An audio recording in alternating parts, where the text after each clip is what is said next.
Let's get the Q&A ramped up with a very basic but very right to the core type of question from Rezor. Biggest concern for this matchup? Biggest concern for the matchup is how Miami's offensive line is going to perform. Secondarily to that will be how Jaron Williams performs under the lights of this kind of a game. Obviously, again, he has the talent to be successful at this level playing against the highest level of competition. But, he only threw 3 passes as a true freshman. Obviously was not pleased by sitting behind a couple of guys, who he thinks that he's better than or as talented as. And he won the job this year. So, I think that starts to validate his mindset. So how he's going to perform. And then just also, consistency in tackling. I wrote a piece last year after the opener about Miami not doing hockey style line change substitutions. Again, in that touchdown run, that 50-yarder that LSU had in that game, there were 8 substitutes on the 11-man defense for that play. You cannot have that. Miami does not have that kind of depth right now. You can sub out the offensive line or defensive line 4-for-4. You can sub out, a linebacker, maybe a safety, but you can't go, 8 out of 11 being substitutes. So I really want to see that because, that's when, the top line talent, Miami has that, but past that, the depth is not necessarily there. So I would say those 3 things, offensive line play, quarterback play, obviously, just, the defensive substitution patterns, and then just how Manny Diaz handles his first game as a head coach. So those are kind of 4 things that I'm looking at. I don't know if those are concerns or not necessarily to the point of the question, but those are things that I'm watching. Unknown Faith, I appreciate your concern and also your enthusiasm. Posting this at 8:01. Where is Mark Ass at? 8:01. Unknown Faith. We're getting to it. I think we came on at 8:01 and maybe about 52 seconds. So be patient. We appreciate the enthusiasm. We know that you want to talk Miami football, and we appreciate, again, with the numbers going up and up and up, past 110 quickly on the line with us here. And again, if you want your fill on the analysis, of course, you go to State of the U. You also check out the video that Kim and I posted as a live stream on Monday afternoon with about 7,000 views. It's 90 minutes of breakdown on the Gators and on the Hurricanes.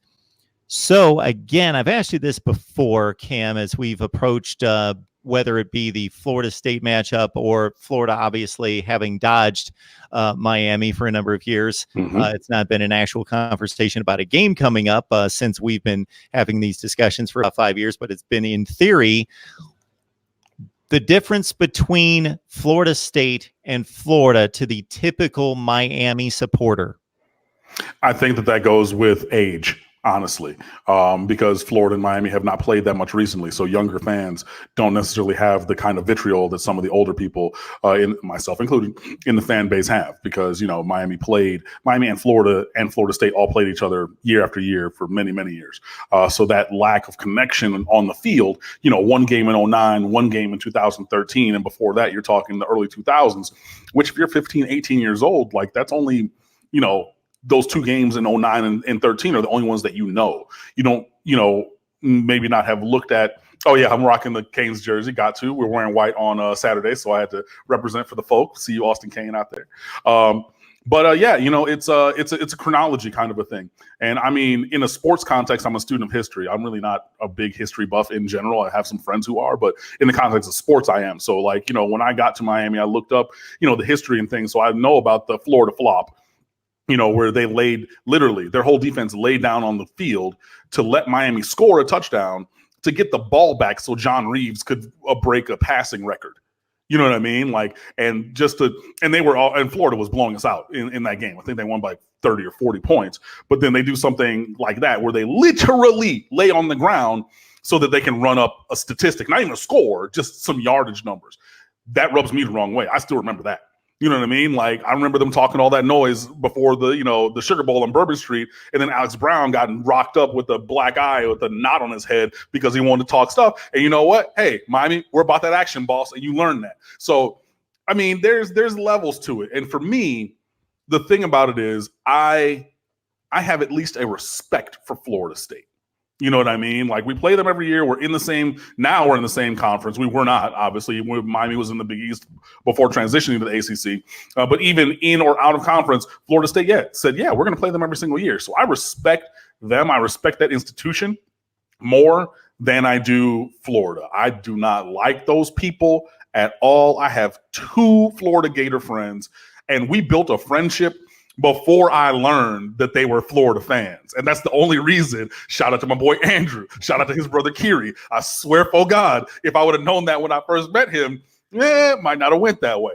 And I know that there's some people who feel that way, but in the younger kind of part of the fan base for Miami, you don't necessarily have that hatred for Florida because you haven't been around. You haven't seen that. There's not been that connection on the field or anything like that, other than, Florida fans and everybody chirping, talking about, oh, well, we beat Miami, 1 out of the last 2 times we played. And then my boy Laz and all kinds of other people, they put up the screenshot of Miami having beaten Florida 82 million times to the 2 times they've beaten us in the last, 50 years or 40 years, I should say.